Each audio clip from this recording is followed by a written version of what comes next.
ورحمة الله وبركاته. الحمد لله رب العالمين. الصلاة والسلام على رسول الله صلى الله عليه وسلم.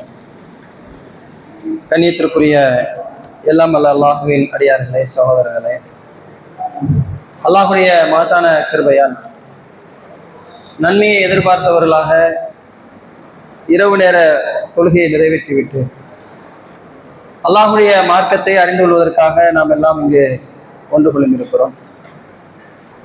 இந்த நல்ல வேளையிலே வல்ல ரஹ்மானுடைய சாந்தியும் சமாதானத்தையும் வற்றாத பெருங்கருணையும் உங்கள் மீதும் என் மீதும் வேண்டியவனாக என்னுடைய உரையினை ஆரம்பம் செய்கிறேன். இன்றைய இந்த நிகழ்ச்சியிலே இஸ்லாமிய வரலாற்றில் அப்துல்லா இப்னு உம்மி மக்தூம் என்ற நபி தோழருடைய சில செய்திகளை நாம பார்க்க இருக்கிறோம். பொதுவாக நபிகள் நாயகம் ஸல்லல்லாஹு அலைஹி வஸல்லம் அவருடைய காலத்தில் வாழ்ந்த நபி தோழர்களுடைய அந்த வரலாறுகளை நாம் எடுத்துக்கொண்டால் ஒவ்வொரு நபி தோழர்களிடத்திலும் ஒவ்வொரு விதமான பல சிறப்புகள் அவர்களிடத்தில் இருந்ததை நாம பார்க்க முடிகிறது. அந்த வகையில இந்த அப்துல்லா இப்னு உம்மி மக்தூம் என்று சொல்லக்கூடிய இந்த நபி தோழருடைய வரலாறு குறித்து நாம் ஏற்கனவே அறிந்திருந்தாலும் அதை நம் இடத்தில் நினைவுபடுத்துவதன் மூலமாக அதிலிருந்து நமக்கு கிடைக்கக்கூடிய பாடங்களை நம்முடைய வாழ்க்கையிலே செயல்படுத்தக்கூடியவர்களாக நம்மை ஆக்கிக் கொள்வோம் என்ற ஒரு நல்ல எண்ணத்தில் தான் இந்த தலைப்பு இங்கே பேசப்படுகிறது. இந்த பயான் நடந்துட்டு இருக்கும்போது கொஞ்சம் பேசாம இருங்க. சலசலப்பு இல்லாம இருந்தீங்கன்னா இந்த சொல்லக்கூடிய தகவல் நமக்கு முழுமையா வந்து சேரும். இல்லைன்னா இடையில கேள்வி கேட்க வேண்டிய தர்பியா மாதிரி வருவாங்க. அப்ப அல்லாஹ்வுடைய கிருபை கொண்டு இந்த நபிகளுடைய வரலாற்றில் நமக்கு கிடைக்கக்கூடிய பாடங்களை நாம் எடுத்துக்கொண்டால் ஏராளமாக இருந்தாலும் அடிப்படையாக இந்த நபிகளுடைய மிக முக்கியமான ஒரு தகவலை நாம் அறிந்து கொள்வதாக இருந்தால் இவங்க அவங்களுடைய தாயாருடைய பெயரால் தான் அழைக்கப்படுகிறார்கள். பொதுவாக வரலாற்றை நீங்க எடுத்து பார்த்தீங்கன்னா அரபியருடைய வளமை என்ன அப்படின்னு சொன்னா, இப்ப உமர்லாவுடைய மகனை எப்படி சொல்லுவாங்கன்னா அப்துல்லா இப்னு உமர், வாப்பாவுடைய பெயரை பின்னாடி சேர்த்தா சொல்லுவாங்க. இது அரபியருடைய வழக்கம். அப்துல்லா இப்னு ஜுபைர்லாவுடைய மகன் அப்துல்லா அப்படின்னு சொல்லுவாங்க. ஆனா அப்துல்லா இப்னு உம்மி மக்தூம் என்ற நபி தோழருக்கு அவங்க உம்மாவுடைய பெயர் சேர்ந்து வருது. உம்மி மக்தூம் அப்படின்னு சொன்னா கண்மூடிய மகனுடைய தாய் அப்படின்னு அர்த்தம். ஆனா இவங்க தாயாருடைய உண்மையான பேர் என்ன அப்படின்னு சொன்னா ஆத்திகா பின்த் அப்துல்லா. இது அவங்களுடைய தாயாருடைய பேர்.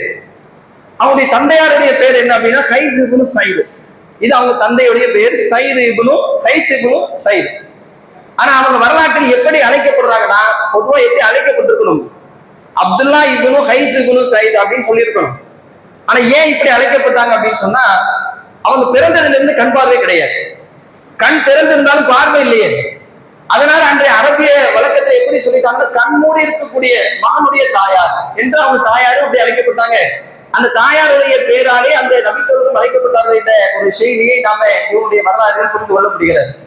பொதுவாக ஒரு அடிப்படையை புரிந்து கொள்ள வேண்டும். அல்லாஹ் தன்னுடைய திருமறை குர்ஆனிலே சொல்கின்ற பொழுது இன்னக்கல்ல யஹ்தி மன் அஹபப்த, தான் நாடியோருக்கு தான் அல்லாஹ் நேர்வழி காட்டுகிறார். அல்லாஹ் நேர்வழி காட்டுவதற்கு இந்த உலகத்துல அல்லாஹ் எப்படி வேண்டாலும் யாரை வேண்டாலும் தேர்வு செய்வான் என்பதற்கு இந்த நபித்தோடைய வரலாறு மிகப்பெரிய ஒரு சான்றாக இருக்கிறது. நீங்க வரலாறு எடுத்து பாருங்க. புகாரில 7வது ஹதீஸாக பதிவு செய்யப்பட்டிருக்கிறது ஒரு நீண்ட நெடிய ஒரு வரலாற்று செய்தி. பாரசீக மன்னர் ஹெர்குலிஸ் அவரிடத்துல அபூ சுஃபியான் போய் என்ன செய்வாங்க, சில விஷயங்களை பேச, அவங்க இஸ்லாத்துக்கு வருவதற்கு முன்னாடி நடக்கக்கூடிய ஒரு விஷயம். ஹெர்குலிஸுக்கு முகமது நபியை பற்றியும் இஸ்லாத்தை பற்றியும் தெரிந்து கொள்ள வேண்டும் என்ற ஒரு ஆர்வம் ஏற்பட்டு விட்டது. யதார்த்தமா இவங்க போறாங்க, அரபியர்கள் வச்சு பேச்சுவார்த்தை நடக்க. நீங்க அந்த வரலாறு ஃபுல்லா படித்து பார்த்தீங்கன்னா நிறைய செய்திகள் அதனுள்ள அடங்கி இருக்கிறது. குறிப்பா அதுல இருந்து நமக்கு கிடைக்கக்கூடிய தகவல் என்ன அப்படின்னு சொன்னா, ஹெர்குலிஸுக்கு தேவையான அனைத்து தகவலும் கிடைச்சிருச்சு. ஒவ்வொரு கேள்வியா முன்வைக்கிறார். முகமதுன்னு உங்ககிட்ட பிரச்சாரம் செய்யறாருல, அவருடைய குலம் எப்படிப்பட்டது, ஏற்கனவே மன்னர் பரம்பரையை சேர்ந்தவங்களா, இப்படி பல கேள்விகளை அடுக்கடுக்காக முன்வைத்து அந்த கேள்விக்கான பதிலையும் தெரிந்து கொள்கிறார். ஒரு கட்டத்தில் அவர் ஒரு முடிவுக்கு வர்றாரு. முகமது அவர்கள் சாதாரண மனிதர் அல்ல, அவங்க இணை தூதர் தான் அப்படிங்கிறத புரிந்து கொண்டதுக்கு பிறகு அவங்க என்ன செய்யறாரு அப்படின்னு சொன்னா, அந்த சபையில இஸ்லாத்தை ஏற்றுக்கொள்வதற்கு உண்டான ஒரு சூழல் ஏற்படுகின்ற பொழுது நபியுடைய கடிதமும் வருது, அதையும் படிக்கிறார். பிறகு அந்த இடத்துல ஒரு சலசலப்பு ஏற்படுகிறது.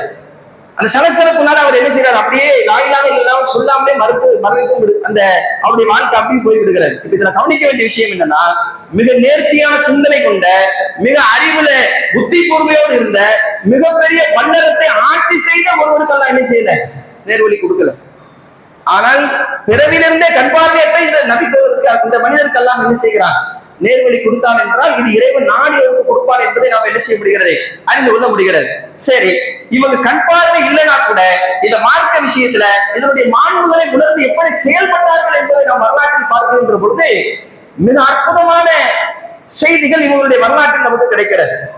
எந்த அளவுக்கு அப்படின்னா, கண் பார்வை இல்லை என்பது எத்தனை பெரிய குறை தெரியுமா? உலகத்துல நீங்க எடுத்து பாருங்க, ஒரு அரை மணி நேரம் கண்ணை மூடியே நீங்க நம்முடைய செயல்பாடுகள் அமைத்து பாருங்க, நிச்சயமா அது பெரிய ஒரு கஷ்டம். ஆனா இந்த நபித்தோழருக்கு பிறந்ததிலிருந்து கண் பார்வை இல்லை.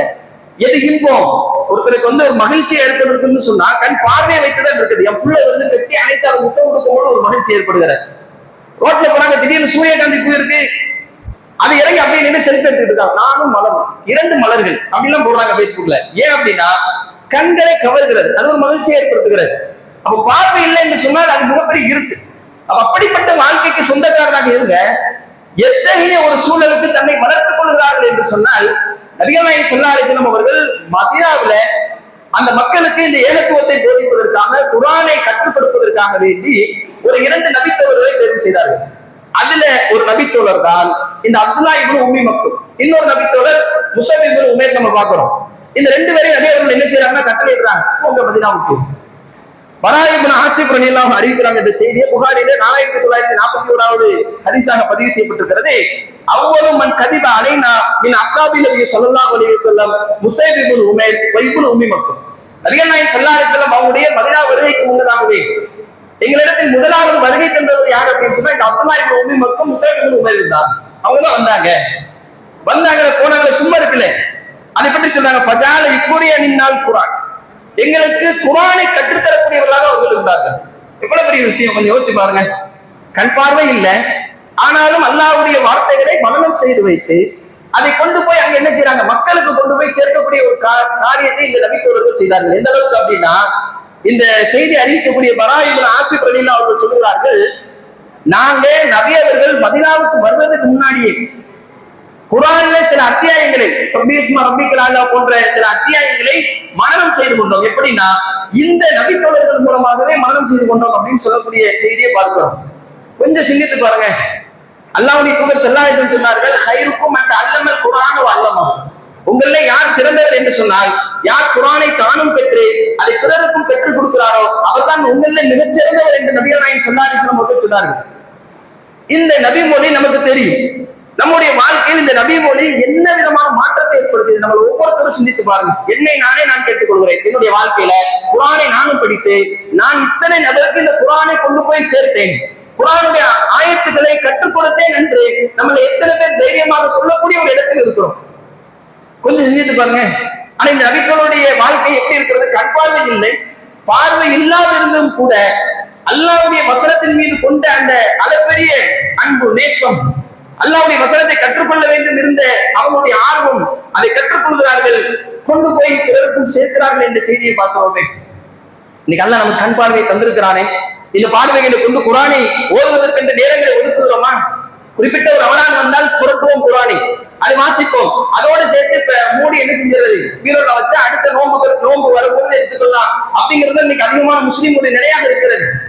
ஆனால் இந்த நபித்தோருடைய நிலை எடுத்து பாருங்கள். கண் பார்வை இல்லை, அதை வாசித்து தெரிந்து கொள்ள முடியாது, கேட்டறிந்து அதை மனனம் செய்து அந்த மனன சக்தியை அவர் எப்படி பயன்படுத்துகிறார் என்றால் பிற மக்களுக்கு எடுத்துச் சொல்லக்கூடிய ஒரு இடத்திற்கு அவர் முன்னேறி செல்கிறார் என்று சொன்னால் அவருக்கு இந்த மார்க்க விஷயத்தில் இருந்த மிக ஆழ்ந்த ஒரு பற்று வெளிப்படுகிறதா இல்லை? கொஞ்சம் சிந்தித்து பாருங்க. ஒரு மார்க்க விஷயத்திற்காக நம்ம ஏதோ ஒரு வேலை வருது வச்சுக்கிறோம், எதெல்லாம் சாக்கு போக்கு சொல்லலாம் யோசிப்போம், ஒண்ணுமே இல்லாட்ட கூட எதையாவது யோசிப்போம், தலைவலினா சொல்லிடுவோம். இன்னைக்கு ஒரு மார்க்க விஷயத்துக்காக வாங்க, ஒரு பயான் இருக்கு வாங்க அப்படின்னு சொன்னா என்ன பயான் சைட்டாப்பெல்லாம் உள்ளத்துல வந்து போடுவோம். வேற எதுக்கெல்லாமோ போயிருப்பாங்க, அங்கெல்லாம் நமக்கு சைட்டா வரமாட்டான். ஆனா ஒரு மார்க்க விஷயம் நன்மை என்று வரும்போது சைத்தான் அவங்க உள்ளத்துல வந்து பல சிந்தனைகளை போடுவான். இப்ப போய் இருந்தா இவ்வளவு நேரம் ரெஸ்ட் ஆயிடும், இந்த நேரத்துல இன்னும் காரியங்களை செஞ்சிடலாம் அப்படின்னு வரும்பொழுது பல சாக்கு போக்கு நம்மளுடைய உள்ளத்துல வருது. நாம அதை சொல்றோம். இதனால வர முடியல, அதனால வர முடியல அப்படின்னு. இந்த நபிக்கு ஒரு சொல்லியிருக்கலாம்ல ரசூலுல்லாஹ். அல்லாஹ்வுடைய தூதரே, எனக்கு பார்வை இல்லை, நான் எப்படி போறது? மக்காவிலிருந்து மதீனா போற பயணம் என்பது சாதாரண ஒரு பயணமா? 400 கிலோமீட்டர் தூரம். கிட்டத்தட்ட அந்த பகுதிகள் என்பது கம்ராக்கள் என்று சொல்வார்கள், கரும்பாறைகள் நிறைந்த ஒரு பகுதி. 10 இரவு 10 பகல் பயணித்துத்தான் மதீனாவை அடைய வேண்டும் என்ற அந்த சூழலில் நபி அவர்களுடைய கட்டளைக்கு இணங்க அந்த நபி தோழர் அந்த பயணத்தை மேற்கொண்டார்கள். அங்கு போய் இந்த மார்க்கத்தையும் வெற்றி வைத்தார்கள். அல்லாஹ்வுடைய வார்த்தைகளை, குர்ஆனை எடுத்து போதித்தார்கள் என்று சொன்னால் எவ்வளவு இந்த மார்க்க விஷயத்துல, இந்த குர்ஆன் விஷயத்துல அவங்களுக்கு ஒரு அளப்பரிய ஒரு அந்த நன்மை புரிந்து கொண்டதனுடைய பிரதிபலன் எப்படி இருக்குது பாருங்க. நாம் எப்படி இருக்கிறோம் என்பதை நாம் அலசி பார்க்க வேண்டும். இவங்க ஏன் இந்த அளவுக்கு குர்ஆன்ல ஆர்வமா இருந்தாங்க அப்படின்னு சொன்னா, ஏன் இந்த நபித்தோழர்கள் சில தேர்வு செய்யறாங்க? எத்தனை நபித்தோழர் இருக்கிறாங்க? நபியோருடைய காலத்துல நிறைய நபித்தோழர்கள் இருந்தார்கள். அத்தகைய பெரிய பெரிய நபித்தோழர்களை அபூபக்கர் ரலியல்லாஹு அன்ஹு நியமித்திருக்கலாம். ஏன்னா அபூபக்கர் ரலியல்லாஹு அந்த குர்ஆன் ஓதுவது சம்பந்தமா வரக்கூடிய செய்திகளை பார்க்கும் பொழுது அன்றைக்கு இருந்த மக்களுக்கு காப்பீர்கள் அலறிவிடக்கூடிய அளவிற்கு குர்ஆன்ல மிக நேர்த்தியாக ஓதக்கூடியவர்கள். அவர்கள் ஓதுகின்ற பொழுது அவர்கள் அறிவிப்பார்கள், மக்களுக்கு காப்பீர்கள் எல்லாம் அந்த காந்த குரலால் கவலைப்பட்டார்கள் என்றெல்லாம் நம்ம வரலாற்றில் பார்க்கிறோம். ரசூலுல்லாஹ் அவங்களை தேர்வு செய்திருக்கலாம். ஆனா ஏன் இந்த நபித்தோழரை தேர்வு செஞ்சாங்க தெரியுமா? அதுக்கு நமக்கு சில வரலாறுகளை பார்க்கும் பொழுது அவங்க இந்த குர்ஆனுடைய அந்த தொடர்பு இருந்த இந்த விஷயங்களை நம்ம பார்க்கலாம். பொதுவா குர்ஆனுடைய வசனங்கள் என்பது அவ்வப்போது சில நபித்தோழர்களுக்கு அருளப்பட்டது. அப்படி சில வசனங்களும் அருளப்பட்டிருக்கிறது. இந்த நபித்தோழர்கள் விஷயத்துல ஒரு 2 வசனங்கள், அதாவது 2 அத்தியாயத்தினுடைய வசனங்கள் இவர் சார்பாக அருளப்பட்டிருக்கு என்பதை நம்ம பார்க்க முடிகிறது. நம்ம பிரபலியமா அறிந்து வைத்திருக்கக்கூடிய ஒரு சூரா உன்சில அபசவத்த வல்லா இப்னு உம்மி மக்தும். இந்த அப்துல்லா இப்னு உம்மி மக்தும் அவர்கள் விஷயமாகத்தான் இந்த அபசவத்த வல்லா என்ற அத்தியாயம் அருளப்பட்டது. இந்த செய்தியை அறிவிக்கக்கூடிய அந்த நபித்தோழர் சொல்றாங்க, உன்சில அபசவத்த வல்லா இப்னு மக்தும். அவமா அவர் எங்கள்ல கண் தெரியாத ஒரு மனிதராக இருந்தார். அதா ரசூலுல்லாஹி ஸல்லல்லாஹு அலைஹி வஸல்லம் ஃபஜால யகூல். ஒரு நாள் நபி அவர்கள் இடத்துல வர்றார்.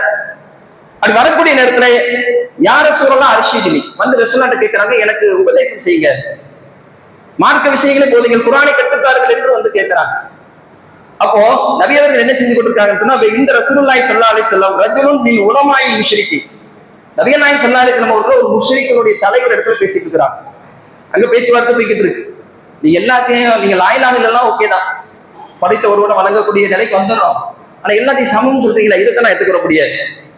அவங்களுடைய அந்த பேச்சுவார்த்தை இதுவாக பேசிக் கொண்டிருக்கிறாங்க, நம்ம கேள்விப்பட்டிருக்கிறோம். இப்ப இந்த பேச்சுவார்த்தை நடக்கும்போதுதான் இவங்க உள்ள வர்றாங்க. எல்லாத்தையும் ஒன்னா வைக்க கூடாதுன்னு பேசிட்டு இருக்கும்போது இவர் வந்துட்டாரு அப்படின்னு சொல்லி ஃபஜால ரசூலுல்லாஹி ஸல்லல்லாஹு அலைஹி வஸல்லம் யுக்ரில் அன்பு அவர் அப்படியே ரசூலுல்லாஹ் புறக்கணிக்கிறாங்க. இந்த புறக்கணித்த சம்பவம் அது நபி சொல்றது தெரியுமா? பார்வை இல்ல. இவர் எப்படி ரசூலுல்லாஹ் அந்த சபையில் இருக்கிறார் என்று அறிந்து கொண்டார் என்றால் ரசூலுல்லாஹ்வுடைய சத்தத்தை கேட்டு வர்றாங்க. அல்ல பொதுவா ஒரு மனிதருக்கு ஏதோ ஒரு வகையில குறையை கொடுத்தால் இன்னொரு வகையில அந்த குறையை பேலன்ஸ் செஞ்சிருவாங்க.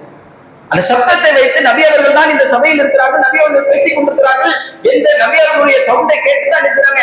நபி அவர்களுக்கு வந்து அல்லாஹ்வுடைய தூதரே, அந்த நபி தூதர் அல்லாஹ்வுடைய தூதரோடு யாரு பேசிக்கிட்டு இருக்கான்னு தெரியல, யாரோடு நபி அவர்கள் உரையாடுறாங்கன்னு தெரியல, எதை பத்தியும் தெரியாது. ஆனா ரசூலுல்லாஹ் இருக்கிறாங்க, அவங்ககிட்ட போய் மார்க்கத்தை தெரிந்து கொள்ளணும், குர்ஆனை கற்றுக் கொள்ளணும், இந்த ஒரு ஆர்வம் தான். ஆனா ரசூலுல்லாஹ்வுடைய நிலை என்ன? கொஞ்சம் இவங்க எல்லாம் உள்ள வந்துட்டாங்க, அப்புறம் இவங்க தெரிஞ்சுக்குவாங்களே அப்படின்னு ரசூலுல்லாஹ்வுடைய எண்ணம். இந்த நபித்தோழருக்கு நிச்சயமாக நபி அவர்கள் கருத்தெடுத்த எந்த விஷயமும் தெரியாது. அப்பதான் அல்லாஹ் ரப்பல் ஆலமீன் குர்ஆன்ல வசனத்தை இறக்குகிறான். படர்க்கையான வார்த்தையில அபஸவத்தவல்லா அன்ஜாவுல் அமான் வமா யுத்ரீக அல்லஹு யஸக்கா. இவர் கடுகெடுத்து விட்டார். படர்க்கையில சொல்றாங்க, நபியே நீங்க கடுகெடுத்தீங்கன்னு சொல்லல, நிறைய வசனம் நீங்க எடுத்து பாருங்க, நபியே நீங்க அவரை பார்த்து சொல்லுங்க, நபியே நீங்கள் இப்படி சொல்லுங்கள் என்று பேசக்கூடிய இறைவன் தன்னுடைய தூதரை பார்த்து நேரடியாக பேசக்கூடிய ரப்பல் ஆலமீன் இந்த இடத்துல படர்க்கையாக பேசுகிறான். அபஸவத்தவல்லா, அவரிடம் இந்த குருடர் வந்ததற்காக இவர் கடுகெடுத்து விட்டார். யாரோ மனிதரை பேசுவது கொண்டு இந்த இடத்துல அல்லாஹ் கண்டிக்கிறார். உலகம் அழிகின்ற வரைக்கும் இந்த வசனம் நிலைத்திருக்கும் என்பதை அல்லாஹ் அப்படித்தான் இந்த வசனத்தை அருள் இருக்கிறான். தன்னுடைய தூதரை இந்த இடத்துல ஒரு கட்டம் கீழே இறக்கி இந்த நபித்தோழரை அல்லாஹ் மேலே கொண்டு செல்கிறார். ஏன் உங்களிடத்துல இவர் வராரு, அவரை நீங்க புறக்கணிக்கிறீங்க, நீங்க போய் யாருக்கோ சொல்றீங்க, அவன் நேர்வழி பெறுவான்னு உனக்கு தெரியுமா? கண்டிக்கிறான் அல்லாஹ். 10 ஆயத்து இவருக்கு சம்பந்தமாக அருளப்பட்டது நபித்தோழர் சொல்றாங்க. கொஞ்சம் சிந்தித்து பாருங்க. எவ்வளவு அல்லாஹ் அந்த நபித்தோழருக்கு முக்கியத்துவம் கொடுத்தாங்க. நபித்தோழர், அந்த நபித்தோழருக்கு நபி அவர்கள் கடுகடுத்த எந்த விஷயமும் தெரியாது. ஆனாலும் அல்லாஹ் என்ன செய்யறான், கண்டித்து வசனத்தை இறக்கிறதுக்கு பிறகுதான் ரசூலுல்லாஹ் நம்மை பார்த்து புறக்கணித்தார்களோ என்ற செய்தி அந்த நபித்தோழருக்கு தெரிந்திருக்கும். ஆனா அல்லாஹ் வசனத்தை இறக்கி என்று சொல்கிறான் என்றால் அந்த நபித்தோழருக்கு இருந்த ஆர்வம், குர்ஆனை கற்றுக்கொள்ள வேண்டும் என்ற அந்த எண்ணம் என்பது அவரிடத்துல மேலோங்கி இருந்தது என்பதை நாம் என்ன செய்ய முடிகிறது, வரலாற்றில் தெரிந்து கொள்ள முடிகிறது. அதே மாதிரி இந்த நபித்தோழர் விஷயமாக இன்னொரு சம்பவம் புகாரில 2831வது செய்தியாக பதிவு செய்யப்பட்டது. அல்லாஹ் ஒரு வசனத்தை இறக்குகிறான், லா யஸ்தவி காயிதுன மினல் மூமினீன கைரு உலில் லரரி வல் முஜாஹிதுன ஃபீ ஸபீலில்லாஹ். அல்லாஹ்வுடைய பாதையில் தங்களுடைய உடைமைகளாலும் தன்னுடைய உயிராலும் போரிட்டு வரும் இந்த போர்க்களத்துக்கே வராம இங்க தங்கிட்டாங்களே, இவங்களும் சமம் இல்லையே அப்படின்னு சொல்லி அல்லாஹ் வசனத்தை இறக்குறான். வசனத்தை இறக்கும்போது சைது பின் சாபித் ரலியல்லாஹு அன்ஹு சொல்ல கட்டளையிடுறாங்க, இதை எழுதி வைங்க அப்படின்னு. அவங்க என்ன செய்யறாங்க, ஒரு அகலமான ஒரு எலும்பு பட்டையை தூக்கிட்டு வராங்க, எழுத போறாங்க. அப்ப அப்துல்லாஹ் இப்னு உம்மி மக்தும் பக்கத்தில் இருந்துட்டு ரசூலுல்லாஹ் சொல்றாங்க, அல்லாஹ்வுடைய தூதரே, என் போன்றவருடைய நிலை என்ன? இது நோக்கம் என்ன தெரியுமா? அல்லாஹ் எப்படி சொல்றான், போர்க்களத்துக்கு செல்பவரும் போர்க்களத்துக்கு செல்லாமல் இருப்பவரும் சமமா? நன்மை எப்படி சமமாக முடியும் என்ற இந்த வசனம் அவருடைய உள்ளத்தை எப்படி மாறுகிறது என்று பாருங்கள். அவருடைய உள்ளத்தை உடனே தோணுது, இந்த நன்மை நமக்கு கிடைக்கலையே, அதுக்கு பரிகாரமாக ரசூலுல்லாஹ் வேற ஏதாவது சொல்லுவாங்க அடிப்படையில் ரசூலுல்லாஹ் கேட்கிறாங்க, அல்லாஹ்வுடைய தூதரே, அப்ப என் போன்றவருடைய நிலை என்ன, நாங்கள் என்ன செய்ய? அல்லாஹ் வசனத்தை கைர வல் முஜாஹிதூனன்னு சொன்ன அந்த வார்த்தையை அல்லாஹ் அப்படியே மாத்துறான். எப்படி மாத்துறான்? கைரு உளில் லரரி, சக்தி இல்லாதவர்கள், அந்த போருக்கு செல்ல முடியாதவர்கள், வாய்ப்பில்லை, இவங்களுக்கு கண் பார்வை இல்லை, போக முடியாது அப்படின்னு சொல்லி அல்லாஹ் என்ன செய்யறான், அதுக்கு சக்தி இல்லாதவர்களுக்கு அவங்களை தவிர அப்படின்னு சேர்த்து அல்லாஹ் என்ன செய்யறான், வசனத்தை சேர்த்து இப்ப எழுதுங்க. சைது பின் சாபித்துக்கு ரசூலுல்லாஹ் கட்டளையிடுறாங்க. இது சூரா நிசாவுடைய 95 96வது வசனம். இந்த வசனம் அருளப்பட்ட உடனே அவருடைய உள்ளத்துல எவ்வளவு பெரிய ஒரு எண்ணம் ஏற்படுகிறது, அல்லாஹ்வுடைய தூதரே, இந்த நன்மை எனக்கு இல்லாமல் போய்விடுமோ, அதற்கு பகரமாக எனக்கு நான் நன்மை செய்வதற்கு என்ன வழி அப்படிங்கிற எண்ணத்துல அவங்க கேட்கிறாங்க. ஆனா அல்லாஹ் வசனத்தை எப்படி இறக்குறான், உளிர் லரரி, அதுக்கு சக்தியற்றவர்கள், போக வாய்ப்பு இல்லை. ஆனா பொதுவா நபி அவர்கள் சொன்னார்கள், சில சந்தர்ப்பங்கள்ல ஒரு போர்க்களத்துக்கு சொல்ல போறாங்க. அப்படி போகும்பொழுது ஒரு நாள் நபி நாயகம் ஸல்லல்லாஹு அலைஹி வஸல்லம் அவங்க சஹாபாக்கள்கிட்ட இருக்கக்கூடிய சஹாபாக்களை பத்தி பேசாம இங்க வராத சஹாபாக்களை பத்தி பேசிட்டு இருக்கிறாங்க. உங்களுடைய தோழர்கள் இருக்கிறாங்க, மதீனாலே தங்கிட்டாங்க, நீங்க ஒரு மேடை கடக்கும் பொழுதும் ஒரு பள்ளத்தை இறக்குங்க பொழுதும் அவர்களுக்கு நன்மை எழுதப்படுகிறது. அவர்களுடைய உள்ளம் ஃபுல்லா இங்கதான் இருக்கு, ஆனா அவர்களுக்கு வர முடியாத சூழல். நபி அவர்களே சில நேரங்கள்ல அலிரலில்லாஹு அவர்களே ஒரு போர்க்களத்துல நீங்க தான் இங்க இருக்கணும்னு சொல்லி விட்டுட்டு போனாங்க. உஸ்மான் ரலியல்லாஹு அவர்கள் சில போர்க்களத்துக்கு செல்லாமல் இருக்கிறார்கள். இன்னும் பல நபி தோழர்கள், இந்த அப்துல்லாஹ் இப்னு உம்மி மக்தும் நபி அவர்களுக்கு பகரமாக பள்ளி வாசலில் தொழுகை நடத்தக்கூடிய இமாமாக இருந்தார்கள். இப்படி ரசூலுல்லாஹ் சில நபி தோழர்களை விட்டு சொல்வார்கள். அப்ப ரசூலுல்லாஹ் அந்த நபி தோழர்களுக்கு சொல்லக்கூடிய விஷயம் என்ன, இவங்க இன்னைக்கு போர்க்களத்துக்கு வரலனா கூட அவர்களுக்கு ஒரு நன்மை எழுதப்பட்டுக் கொண்டிருக்கிறது என்று ரசூலுல்லாஹ் சொன்னார். அப்ப இப்படிப்பட்ட இந்த விஷயத்துல அல்லாஹ்வுடைய அந்த வசனம் அருளுகின்ற பொழுது ஒரு நன்மையை இழந்துவிடக் கூடாது, அதற்கு பகரமாக என்ன வாய்ப்பு இருக்கிறது என்று அல்லாஹ்வுடைய தூதரிடத்தில் உடனடியாக கேட்டாங்களே. அந்த நன்மையான விஷயத்துல எப்படி அந்த போட்டி போடக்கூடிய அந்த நன்மை அடைந்து கொள்ள வேண்டும் என்ற அந்த ஆர்வம் இந்த நபித்தோழரிடத்துல மிகைத்திருந்தது என்பதை நாம் பார்க்க முடிகிறது. இஸ்லாமிய வரலாற்றில் மின்னுகின்ற வகையில அவங்களுடைய அந்த செயல்பாடுகளை நம்ம பார்க்க முடிகிறதா இல்லையா? அதே மாதிரி பாருங்க, ரசூலுல்லாஹ்வுடைய காலத்துல கண் பார்வை இல்லை என்றாலும் கூட பல நல்லமல்களை செய்தார்கள். ரசூலுல்லாஹ் போர்க்களத்துக்கு சென்று விட்டால் இவங்க தான் அங்க தொலை வைக்கக்கூடிய இமாம். ரசூலுல்லாஹ் நிற்கக்கூடிய அந்த இடத்தில் இவங்க நின்று தொலை நடத்தினாங்க. சில நேரங்கள் அபூபக்கர் தொலை வைத்தார்கள், அது ரசூலுல்லாஹ் இருக்கும்போதும் தொலை வைத்திருக்கிறாங்க, நம்ம பார்க்க முடிகிறது, அவங்களுடைய சிறப்பு. ஆனா இந்த நபித்தோழரை பொறுத்தளவுல ரசூலுல்லாஹ் எப்படி நியமிக்கிறாங்க பாருங்க. இப்ப இந்த நோம்புடைய காலம் இருப்பதனால இவங்க லிங்கட ஒரு செய்தியை நம்ம சொல்லலாம்.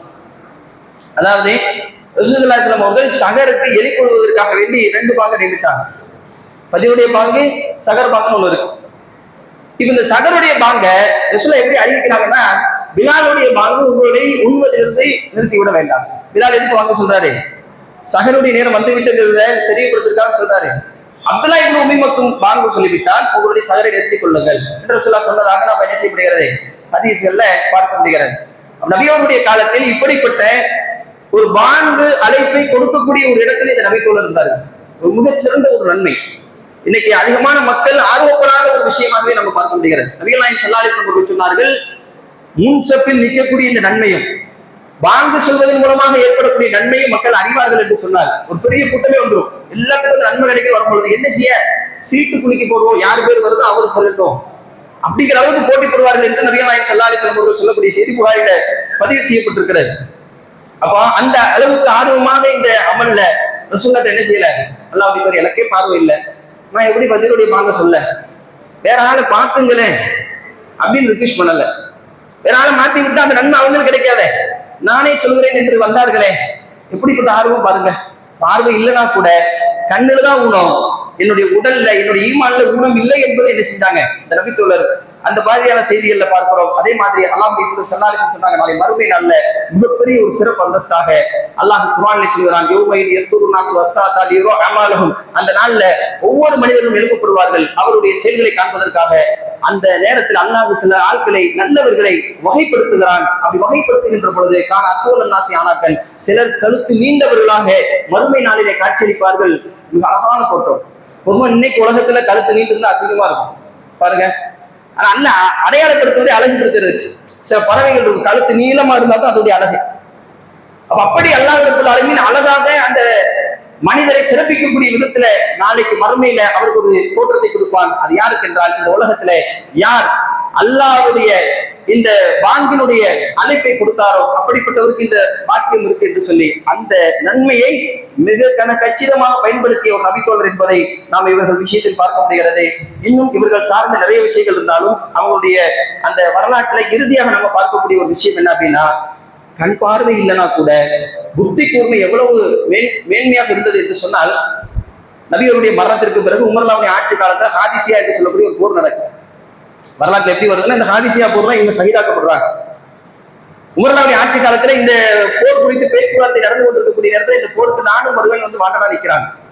அப்போ சபையில பேசப்படுது, நீங்க இந்த போர்க்களத்துல நீங்க என்ன செய்ய முடியும்? ஒரு நாள் கூட போர்க்களத்தை கண்டிராத ஒரு மனிதர். போர்க்களம் எப்படி இருக்குன்னு தெரியாது, ஆயுதங்கள் எப்படி இருக்குன்னு தெரியாது, எதிரிகள் எந்த வகையில் வியூகம் கொடுத்து வருவார்கள் என்பது தெரியாது, எதை பற்றியுமே தெரியாது, எதை பற்றி கவலையும் இல்லை. என்ன செய்யறாங்கன்னு சொன்னா, அவங்க சொல்றாங்க, நீங்க இந்த போர்ல வந்து என்ன செய்வீங்க? மிக நேர்த்தியாக சொன்னாரு, போர்க்களத்துல கொடியை பிடிக்கக்கூடிய ஒரு வேலை இருக்குல்ல, அதை நான் செய்யறேன்.